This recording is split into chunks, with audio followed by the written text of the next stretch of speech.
Welcome to Touched and Empowered, a show created to empower individuals to value their lives by hosting think tank discussions that will inspire positive action. Touched and Empowered with Katie and Ace starts now.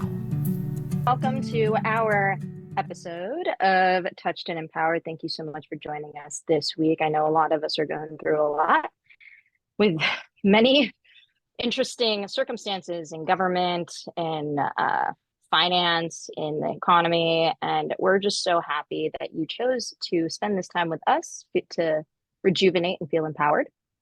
Absolutely. So let's talk about rejuvenation, becoming empowered, and how that really works and how that happens. So, there's a fine line between smoke, like blowing smoke up someone's skirt. Yes. And actually sincerely acknowledging somebody, appreciating them for what they did, and recognizing that they've done something, contributed to a wonderful part of this world. Yes, and it ties back into that previous episode that we had done about language and the words that we actually use to express it and the tone of voice and everything like that, because it is very easy to just be like, oh, that was a great job, to wow, that really impacted my life, thank you. Yeah. And I gave a speech, essentially, like a experience at this Buddhist conference. I think we last week I wasn't around to do a recording, but so I didn't expect there to be a Japanese pop star, like the same level as like Beyonce, right? To be at this conference with us. And I was like,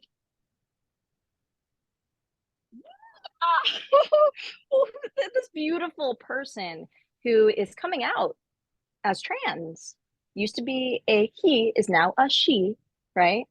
Okay. He was just loved, absolutely loved by Japan, so much that, like, at the end of their music festival, their New Year's music festival, he always closes it. Oh, wow. He used to always close it. Now it's a she, right? Okay. So she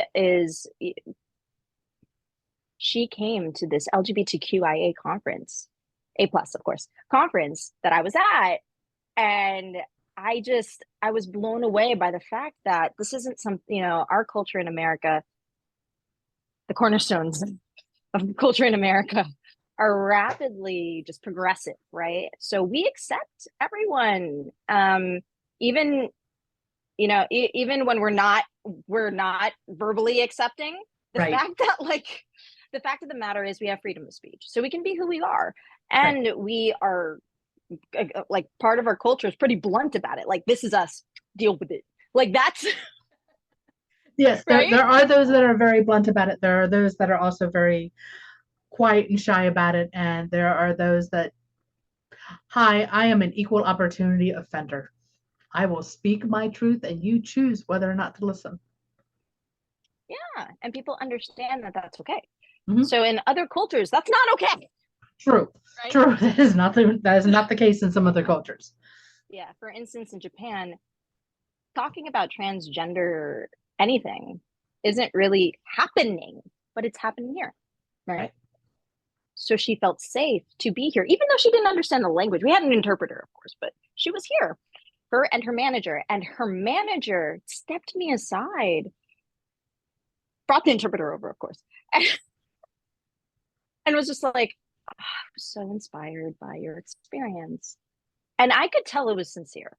Right. You can feel it, especially if somebody is taking the time to say something in a different language to you. Like, and wait for the translation to happen and everything else like that. And like we were talking about in that other episode about, it's the tone of voice, it's the inflection, it's the emotions behind the words that you probably didn't need the interpreter to know what they were saying. I probably didn't, but I wanted to understand, right? Yeah. Like, I wanted to like know. And then after that I was like, crap, I have to learn Japanese. But But it was so great because she's coming back, and I'm gonna enjoy spending time on the beach with her. And it was one of those experiences where I knew people weren't gonna blow smoke up my ass. Like when they spoke to me, they didn't. They were like, "I didn't know you were gonna do all that. Yeah. I met you on the bus."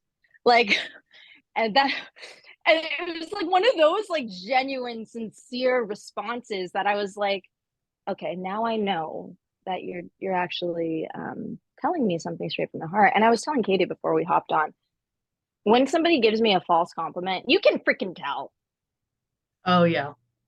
And I used to get really aggravated at those because I'm like, you're wasting my time. What are you doing? Like, unless you're actually contributing like a freaking solid meal to me of something, then I don't want to deal with the McDonald's compliments. Like, you know what I mean? You don't want the 5-cent burger compliment. You want the whole filet Thank you. mignon. Yeah, exactly. I want a filet mignon or none. Like, this is. No, but that's true because we love the feel. It feeds our souls when we get a true compliment, when we get true recognition on things that we have accomplished, on hardships that we have been through, on just being a good human being. Getting a genuine compliment and recognition for that does truly feed the soul. Exactly. It's like, it's real. Because if you're getting fed fluff, your arrogance just goes up the roof. And then you're not good for anyone. You're just going to be imbalanced. I think people don't understand that. They're like, oh, yeah, that'll make them feel good. I'm blowing up their ego. I'm like, you're going to drive that person nuts. Yeah. That's not cool. Because it overfills them. So if something fails, they fall further. Yeah, it's like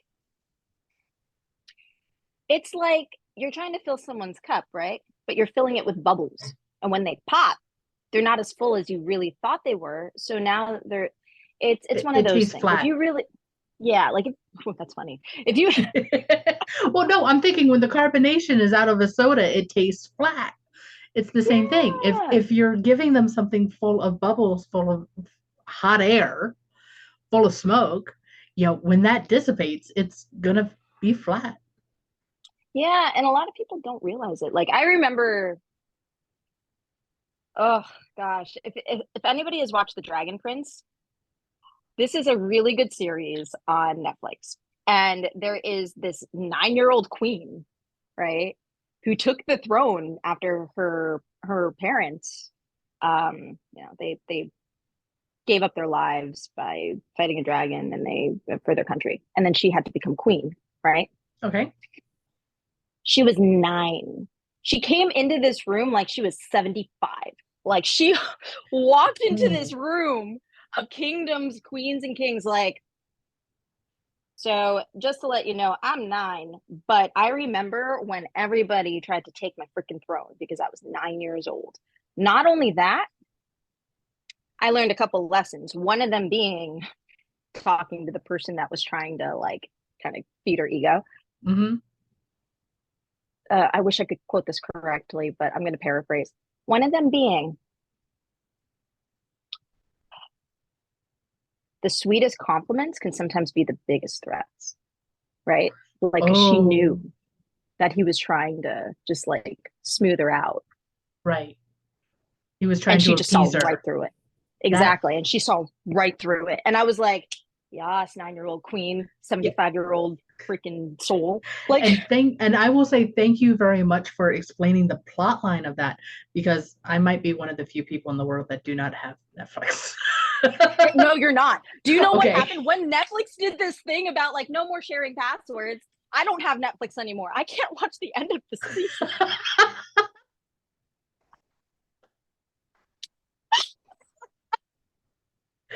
I forgot about the fact that they see. I don't know. I didn't know anyone who was willing to share their password with me to begin with, so I never had to worry about it. And now everyone's like, "Yeah, you actually like have to pay for it now."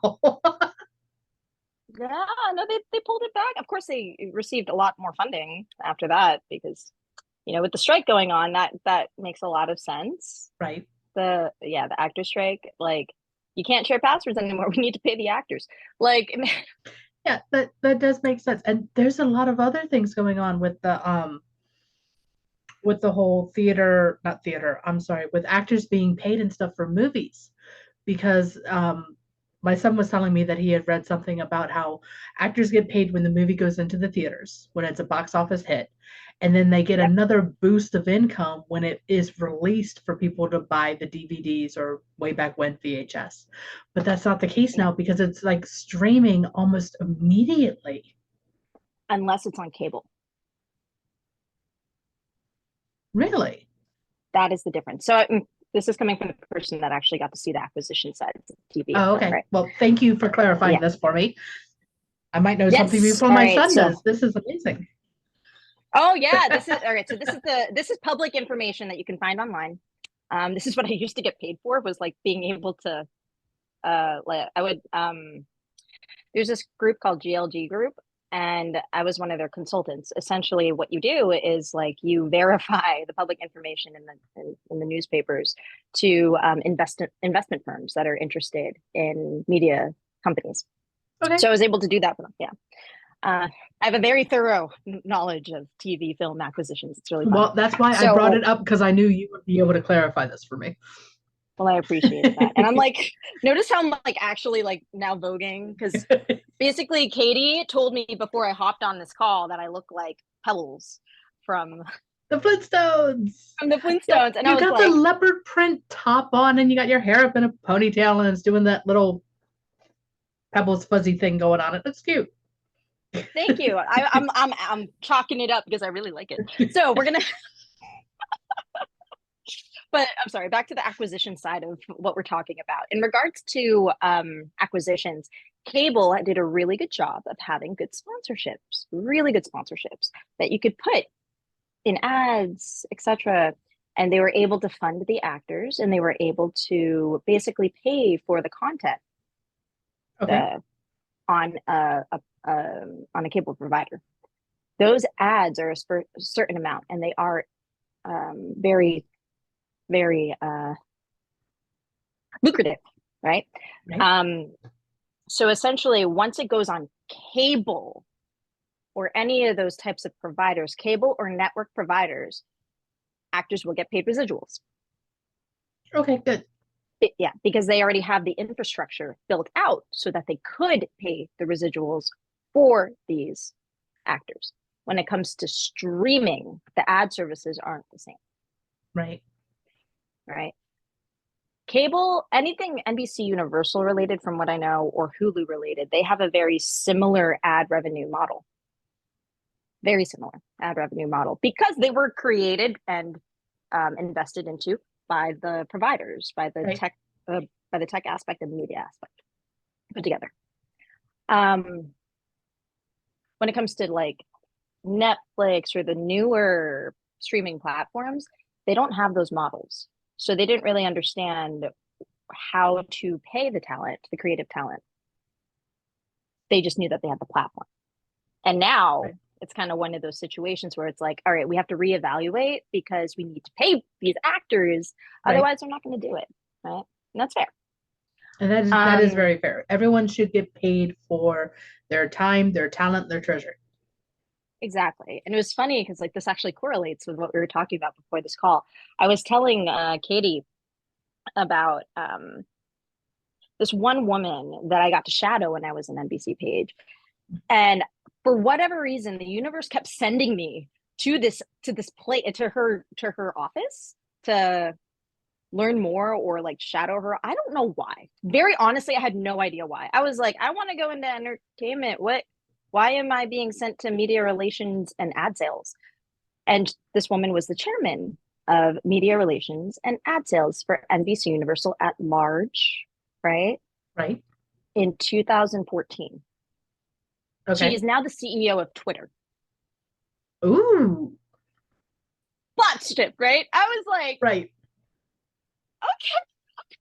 Now I get it. Thank you. She is amazing. So she basically created the ad, like her and her team created the ad revenue model to allow for like actors to be paid correctly, right? Nice. She brought in the money for NBC Universal. Like I remember seeing her files upon files because I was like basically her page clerk. I got to see Right. everything, literally everything, just the way that she would structure the sponsorships, the way she would structure. These are the ads that you would find at the Super Bowl. Like that's why they were $3 million ads Right. because of this woman. Like that woman, that was her. Wow. Okay. Right. And her name is Linda Yaccarino. We're going to also provide another link in her bio. I remember the way that she would direct her team. She probably didn't know I was watching, but like, you know, because we're meant to be flies on the wall. Yeah. At the age of 22, right? So I'm watching her and I'm watching how she's dealing and doing and just the way that she is encouraging, inspiring, and empowering her team to do it, to do any instruction or create the instruction that is necessary. And they would come to her with questions, running to her, like, shit, there's a problem. How do we fix this? Like that type of executive, right? Like, you can come to me for anything. And I remember watching that and just thinking, I want to be like that. That I want to see. And the craziest thing happened where I got to see the juxtaposition of that. There was another chairman who had a different leadership style. Right. Right. People would be terrified to come to her office. Terrified. They didn't know if they were going to keep, lose, or get chewed out. Like that was the type of leader that this woman kind of was, unfortunately. Right. It's like if you got a call into her office, it wasn't normally a good thing.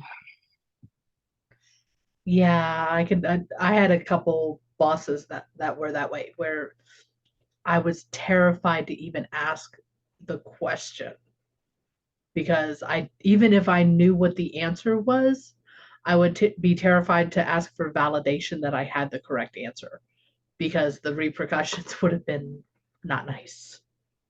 Yeah, and we've all, I don't know if we've all done it, but I've gone through very similar Right. situations. And then I got to see the difference, right? I was really Mhm. grateful for this. I had another mentor at the time who helped me get into TV development.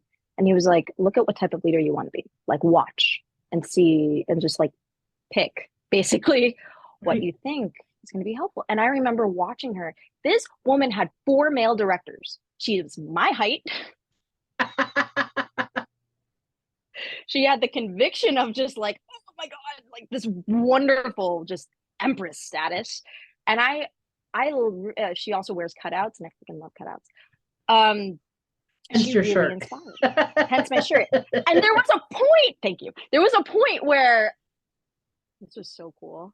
All right. And right now I'm not, can you tell I'm not blowing smoke up her? Yes. She probably won't find this. She probably will find this podcast, but still, like, I was really, I'm like saying this sincerely as if she's not going to, Right. because she was that awesome. Like, I just remember feeling like I could trust this woman if I came to her with whatever I had. And then I felt like I could actually enable the best part of me to contribute to society. Like, that was the type of leader she was. And that is a gift. And that is fantastic that you had that kind of had, and I'm going to say still have, because you obviously still follow her. You still pay attention to what it is that she's doing in the world. And even that is inspiring you now. And that is amazing. Yeah. If anyone can save Twitter, she is the woman that could save Twitter.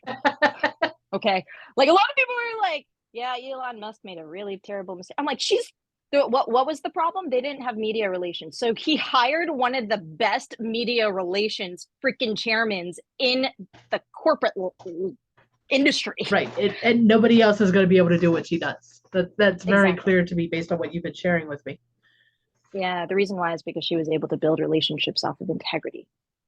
The moment this woman became the CEO, I was like, whatever you're saying, just, you can throw it out the window now. Well, I think it's because they don't know what you know. That's I mean, true. They didn't and actually it's see it. it did, and it's one of those, I looked at my phone and I'm like, why in the world do I have an app with an X on it? Don't know what that is. I'll figure it out later. And then, we were talking about Sujin Davis on a previous Susan Jin episode. Davis. Sujin Yeah. Davis. And And I pulled hold on, sorry, pulled up her Susan Jin Twitter. Davis. Susan Jin Davis. Did I get it right? There you go. Okay, Yes, yes, Susan yes, Jen yes. Davis. And we pulled up her Twitter account and I was like, oh, that's what the X is. Why'd they get rid of the bird? And then you started explaining all of this to me. And I was like, okay, we need to make sure that we capture this because it's more than just my understanding now is that it's more than just the changing of the logo. She is taking this whole company and flipping it on its ear and is going to turn it into something as wonderful as what she's already created, if not better. Yep. And because you knew everything from before, I now can continue to use Twitter and be like, I know it's going to get better instead of being like, okay, got to delete because I didn't know what was going on. Yeah, it's interesting because like that world of all right, I gotta explain this. Have you ever played like fantasy football or like watched the draft? Uh, I've watched the movie The Draft. Does that count? It counts, right? Like Okay. you're creating a team and you're Yeah. watching where the players go. All Right. right. When you for anyone that's really bored when they see like corporate stuff or whatnot, just use that lens now. Like use that and watch what happens when they start changing up leadership in corporate settings. Because Oh, that's exactly what's happening. I watch the corporate like I'll read Business Insider or Today or Bloomberg or whatnot. And if I see any of these executives that I've actually firsthand got to meet and mm-hmm. feel their energy and whatnot, when I see what they have done, you know, how they present themselves and actually watch them in action, you got to see it like the draft. Like this Right. person is about to jump into this. It's like basically taking a LeBron James from the Lakers and then putting them in like I don't know, what's it called? Putting them in who's my favorite player that ended up like bringing them into like Dallas, right? I'm assuming Dallas has a good basketball team. They had a decent Okay. basketball Gotcha. team. Okay. So taking top star into a decent team is going to make decent team fantastic team.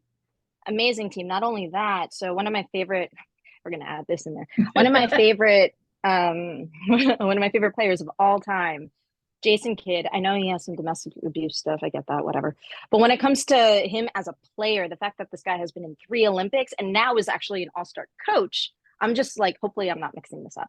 But he became a coach in the middle of the country. LeBron has played with him as the coach from like as a previous coach of the Lakers, like one of Right. the like, yeah. If LeBron went to him and played on that team would become level higher than Lakers aren't doing that great anymore, but be an all-star team like the Chicago Bulls. This is how you should see it when it comes to these executives, in my opinion. That's like you just took the LeBron James of freaking media and entertainment and yeah, put it in Twitter. So you just took someone who was major league, put them in the minor league, and that whole team just now became major league. Essentially, the team was failing, right? Okay, I can. I'm starting to catch on. Sports analogies are not necessarily my best thing, but I'm getting there. Thank you. Well, so the idea of like, yeah, so essentially you took like Twitter was failing. People were so Right, nervous because they were like, nobody wants negative content. It's real. right. Right. And then what was going on Twitter was that negative content.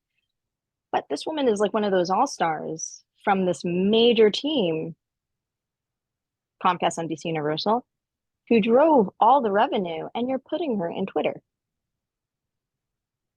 So she is All going in. stars. She is cutting away the quote unquote the quick, cutting everything down to the quick, and rebuilding it so that now it's more positive. I don't know if it's more positive, but I I don't. know it's going to Okay, be better. that's my assumption that it's going to be more positive, but it will be better in some way, shape, or form. Yeah, I'm excited to see what she does with it because the idea of like her ingenuity and her ability to bring in other team members and inspire team members, phenomenal. See, and I think that's what a lot of people don't realize is that just what's popping up into my brain right now is that when you have someone who is truly inspirational, based off of what they've done and the integrity that they hold themselves to. It truly does inspire other people.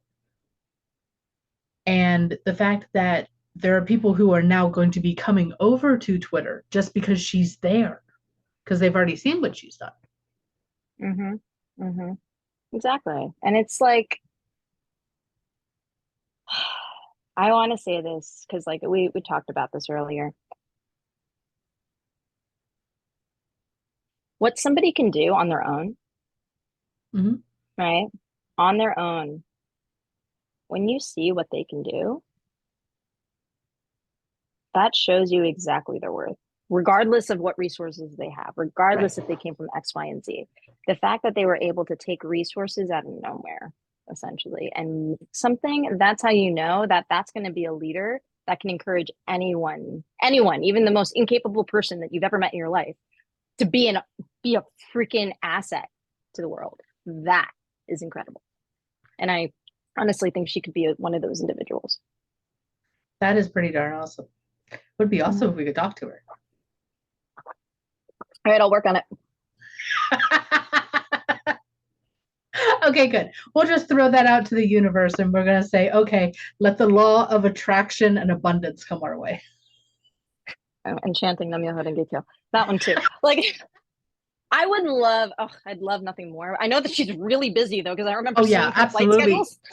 With everything that's changing hands right now, I completely understand that she probably doesn't have much time for herself at all. So I'm okay waiting for the opportune time, but from somebody who has no background in media, no background in managing a large team, no background in pretty much taking a business that is dying and flipping it over.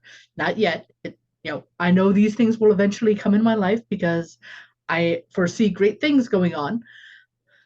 It would just be interesting to be that fly on the wall that you were talking about when you were much younger, when you didn't realize everything else that was going on, but the amount that you were able to absorb by just being in her presence. Oh, it was like, when you're younger, you take it for granted because you don't know the world yet. Amen to that. Right? Like, I remember, so, all right, there were two perspectives that I was fighting when I was like 22. I was in this page program that's a 1.3% acceptance rate, right? Right. It's hard to Was get in. very, very challenging to get in, but you made it, which is awesome. Yes. Then I get in. Doesn't end there, right? Like you still Right. have to perform and perform even higher. And it was amazing because I got all this inspiration from all of the other 1.3% that made it into that program, that were all stars at what they did, were just really smart and like just, they didn't just talk the talk, they walked the walk. Like that's the room Right. that I was in, of young people learning maturity and everything. And it was great. It was awesome. But then there was this extra level to it. So back then, it's a little different now. There Right. were 60 pages. There were 30 assignments. How do you get the 30 assignments? These are the assignments where you get that exposure to all that knowledge, to these executives, right? Right. You had to interview against each other. Oh, now that's Two an of interesting challenge. Yep. And there was no like, hey, you have 3 months to only do basic page duties. That wasn't the case around when I was a page. It was like you get to get an assignment whenever you join. I got an assignment 3 or 6 weeks into the program. I don't remember. One of those, right? So fairly soon after getting in. Fairly soon. But the thing about that, right? 30, 60. Two of my friends went to rehab because of the stress. Ooh. Because you're actually fighting, Well, you're not fighting yeah, egos. I can see it as I can see where the competition is incredibly intense. Mhm. And for somebody who doesn't have the right kind of mindset and drive, it can easily be overwhelming. And all of Yeah, and those limiting beliefs and thoughts and stuff could be coming up from it. And we have talked about limiting beliefs and how to overcome them on so many different episodes. Um, we'll touch base on it again on another one, I'm sure. But the fact that,